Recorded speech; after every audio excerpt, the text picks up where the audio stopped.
Here's Dan Shapiro to help you find your edge, master your process, and own your future.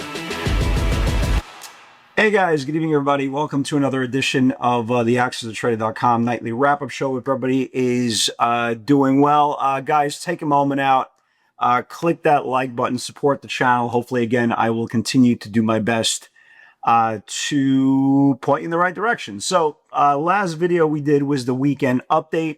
As we talked about on the weekend update, and this is kind of how it's playing out right now, the buyers last week got a little bit tired. You could see it. You had two significant body blows in the middle of the week that we have not seen the past 3 weeks, when the NASDAQ or the QQQs rallied nearly 28% from their lows. Very, very important to understand that. And what we saw last week was, instead of the whole market rally, 50, 60, 70 stocks going crazy at one time, we saw selective run-ups, and then those selective run-ups got tired. And the most important part on the weekend update that we talked about was Friday was the first close below the 5-day moving average. We talked about what happens if you lose the 5-day moving average. That means sellers will take control over short-term sentiment. And if we lose the 10-day moving average, there is a possibility that this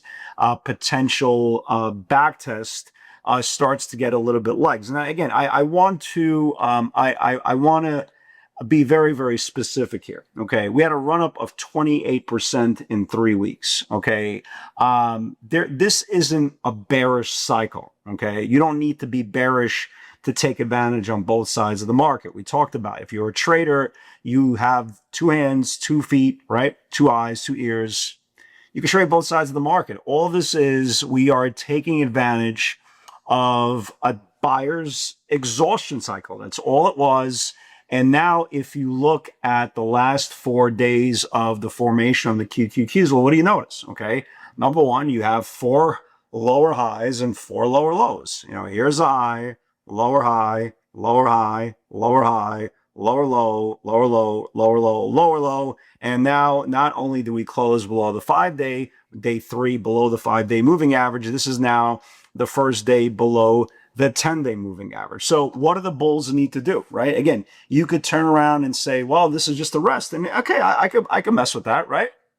I can mess with that. You need a breather after a 28% run up. So I get it, right? I get it. There's no argument for me there. But the question is, well, can the rest, right? The rest extend a little bit longer? Can the rest extend to 20-day moving average, which again, if you see, which is your next rise of support, is right here, 686 on the QQQ. So it's a very, very open-ended conversation. Again, you're not wrong. There is nothing bearish about the market until we lose the 50-day moving average. Guys, we are so far away from the 50-day moving average. Guys, we're like 70 points away from the 50-day moving average. So the word bearish is completely put to the side here. Again, we're just trying to take advantage of buyers' exhaustion, the same way we had the conversation on the March 30 lows when the market stopped going down on bad news. Sellers got tired here. The buyers got tired here. We talked about and covered the technical areas on the weekend update, and now we're just playing it out. To the bulls' credit, right? To the bulls' credit, again, specific stocks have shaken off weaknesses throughout the day, only to be weak again the next day. So you're getting a lot of fight, right? You're getting a lot of fight on this backtest, but the idea that people are starting a brand new position after missing a 3.5 week rally, day 3 below the 5-day moving average, is not the most prudent thing to do. For the bulls to get back into the saddle, and again, we'll segue into Nvidia, which could be a catalyst. Well, the bulls, again, like I said in the weekend update, they need to reclaim back the 5-day moving average on the close. As of right now, the 5-day moving average is roughly 711. Again, we're 10 points below the 5-day moving average, and now this is the first day below the 10-day. Again, the whole point of the PS60 theory is we believe stocks trade in channels from supply to supply and the demand to demand. So again, if you believe in the stocks can trade from demand to demand, well, here's your demand zone, right? Here's your demand zone. And now here's your next demand zone here, 686. So the bulls need a good job to get back above it. How can they do that? Nvidia comes out with earnings tomorrow night. This is pretty much the last company in the mega cap space that, you know, people at least care about. I know that people like their favorite stocks, but at least care about. So by tomorrow afternoon or early evening, we'll get a sense of how the market is going to respond to Nvidia. A lot of stocks, as you can imagine, in the last several days. And by the way, there wasn't a video last night because, I mean, if you were following me on social media the whole day yesterday, we were just short, literally all day, just short. So again, ranges kept on losing the previous day's channels we discussed on the weekend updates. So, you know, I said to myself, I'm sitting here 6 hours on social media. How much more can I get my point across that we are below the 5 and now the 10-day moving average? So I just said to myself, listen, it's 95 degrees outside. I stood in the pool yesterday till like 6:45 at night. After I record this, I'm going back to the pool. It's like 1,000 degrees outside, and then I'm watching Game 1, Knicks, Cavs, go Knicks. But here we are, right? So we had a nice run up in the last 3-4 days in software names. Again, stocks coming off the bottom, and they kind of gassed out today after a really, really big move. NOW broke out above 95, had a big 3-day run up, gassed out. Microsoft had a really, really nice run up. Nice run up in the last 3-4 days. Again, tried to get back above the 150-day moving average. Again, got rejected. You got Adobe, right? You got Adobe, same thing. Had a big run up, got rejected. You had CRM, had a big run up, again, got rejected. So the bottom dwellers that we talked about, stocks coming off the bottom channels, had really, really nice runs, but they got tired, right? Semiconductors, okay? You look at it, Nvidia, okay? Nvidia is untouchable, and Nvidia is untouchable, and Nvidia is untouchable until you realize Nvidia is mirroring the QQQs. You have 1, 2, 3, 4 days in a row of lower highs. Again, that goes out the window after they come out with earnings tomorrow. We could be back at, 250, 250 after hours. Or if the market turns around and says, well, listen, too far, too fast, this is already baked into good earnings, maybe this thing sees 200. But the point is, nobody knows what's going to happen on earnings. You might think you know what's going to happen on earnings, but as we've seen throughout this earnings cycle, pretty much all the mega cap stocks beat on their top and bottom line. Half of them went down, half of them went up. So if you were a good person in your previous life and you were Mother Teresa or anybody more notable, maybe you'll have a good experience at earnings tomorrow night. But again, the company's performance stock-wise has nothing to do. Sometimes, again, earnings could be a trailer, which actually it is for a quarter back. But the point is, we don't know how the stock is gonna play out after earnings release. They could beat on top line, they could beat on bottom line. You could have the stock down 10%, or they can beat on top line, they could be in bottom line, the stock could be up 15%. We don't know, but we'll see exactly what happens there. And I believe that Nvidia can, probably be a catalyst to what we're going to see coming into the next session, right? Probably Thursday's session on Nvidia's performance. Because remember, the semiconductors are a very, very big weight on the QQQs and the NASDAQ 100. Some interesting call buying today, right? Some really, really interesting call buying that came into the channel today.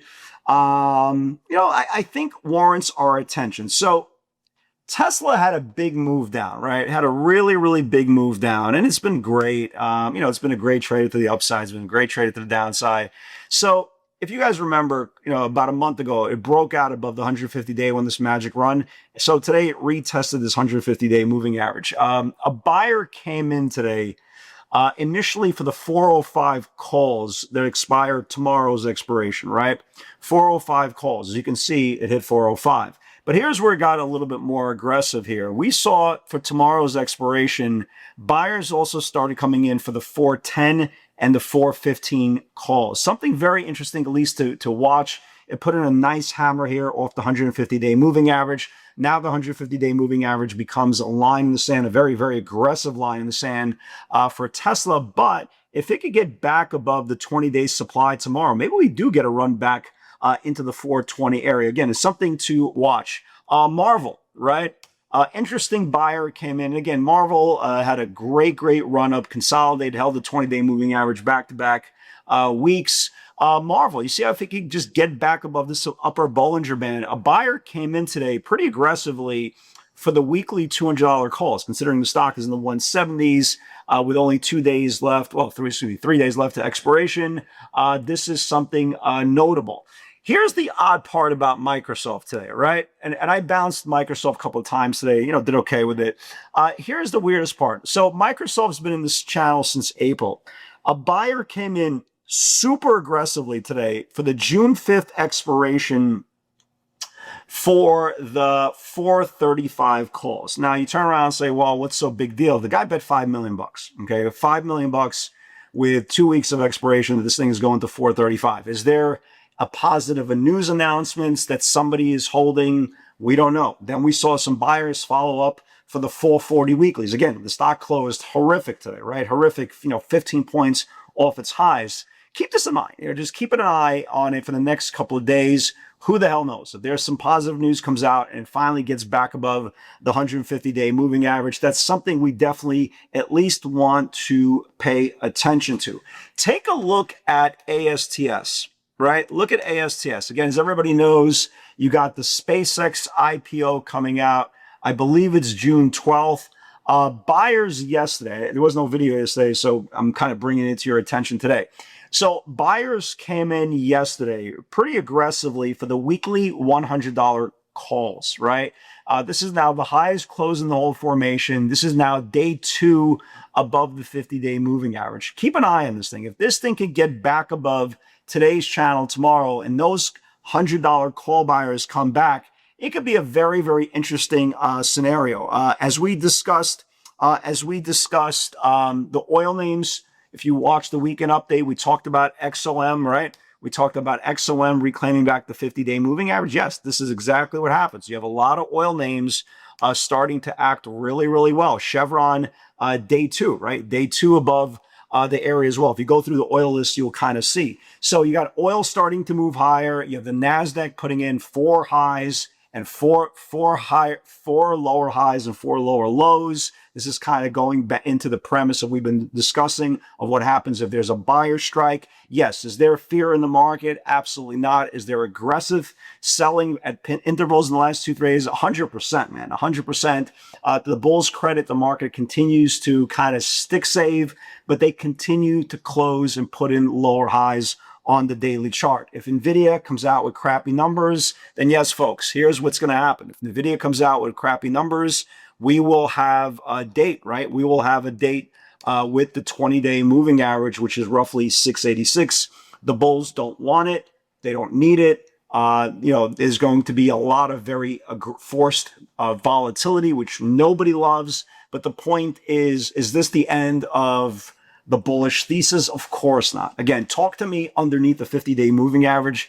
Then we'll start talking about using the word bearish. As of right now, this is just day 3 of a buyer's strike, buyer's exhaustion, and temporary pause on this magnificent 28% run that we had in the QQQs. Guys, have a wonderful night, everybody. I am going back into the pool. It's 1,000 degrees. Game 1, Knicks, Cavs. Let's go, Knicks. God bless. I will see you all on the field tomorrow.